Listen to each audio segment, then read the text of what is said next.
Have you ever looked back at, a classic toy or a model and just been amazed at how the design changes over the years? Oh, definitely. It's more than just how it looks, isn't it? It really makes you think about what gives something its value.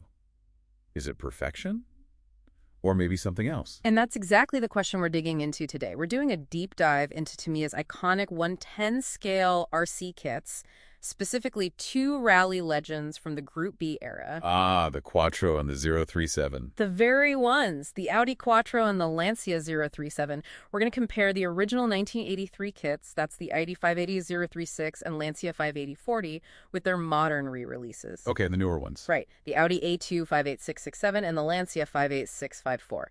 We'll look at how they evolved, their unique quirks, and really what makes them so sought after today. Okay, so let's picture the early 80s. It was the absolute peak, the golden age of Group B rallying, just famously wild motorsport. Totally unrestricted. Yeah, and the Audi Quattro just, boom, changed everything with four-wheel drive. But then you had the Lancia 037 rear-wheel drive. Still holding its own. And it famously won the 1983 World Rally Championship Constructors title, snatched it right from Audi, proving RWD wasn't dead yet. Amazing story. It really is, and it's interesting how Tamiya approached this back then.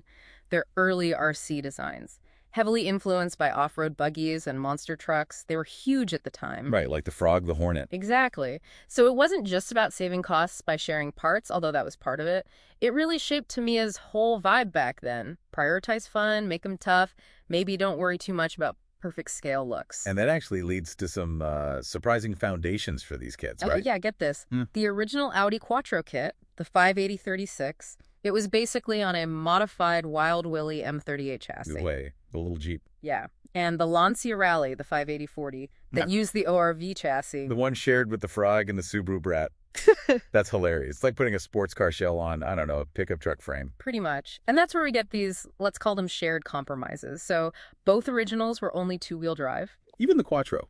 But the real car was 4WD. I know. Big difference. And the handling, people describe it as quirky, sometimes just horrible. Ah, so like trying to steer a bouncy castle. Sort of. Imagine trying to keep one steady at speed. And crucially, they had this really unscale monster buggy stance, sitting way too high, too wide.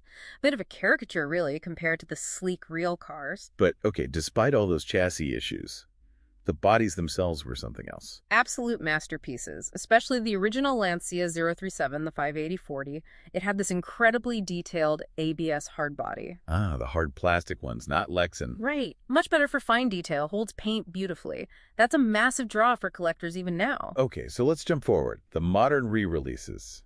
Tamiya's thinking changed, didn't it? Yeah, big shift. The focus now is much more on modern performance, and this is key, correcting those original scale problems. So the re-released Audi Quattro A2, the 58667, what's that running on? That uses the TT02 chassis. It's modern, durable, versatile, and 4WD. And it comes with a polycarbonate body, which is, easier for most people to paint and run. Makes sense.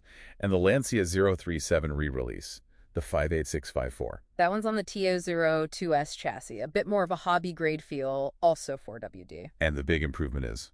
The stance. They finally sit right, proportionally correct ride height, correct track width. They look like proper rally cars now, not those monster buggies of the past. Okay, but wait. The Lancia 037. Real car, famous for being the last RWD car to win the WRC. But the Tamiya re-release, it's 4WD. Yep.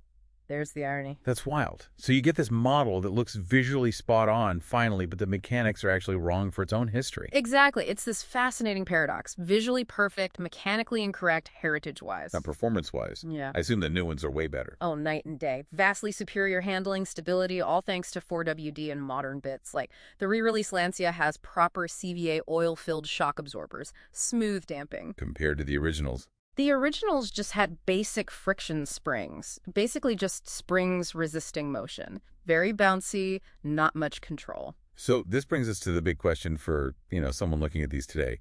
Which one is actually better? The original or the re-release? It sounds complicated. It really depends on what you mean by better, doesn't it? If you want performance, if you want scale accuracy in the looks and stance, the re-releases win, hands down. But if you're talking about a valuable collectible, something with authentic history, maybe rarity, then the originals are just unparalleled. And why is that? What makes those originals so special to collectors? Well, scarcity is a big one. They're just harder to find, especially new in box. There's the thrill of the hunt. Yeah, the treasure hunt aspect. Plus tangible things. The iconic original box art is often different. The sponsor decals back then were often more authentic before licensing got so complex. Yeah. You get the Made in Japan mark on those early kits, which collectors love. And even the old mechanical speed controller, that clicky, slightly crude thing, it's part of the vintage charm. So it sounds like the re-releases didn't actually hurt the value of the originals. Quite the opposite. It's fascinating. The re-releases often act as a kind of gateway drug. Oh. Seriously, they bring people back into the hobby or introduce new people. They get the re-release, love the car, and then they start looking for the rare original version. It actually boosts the original's significance and value. That's an incredible story of evolution then. You start with these charming but kind of flawed toys. Right.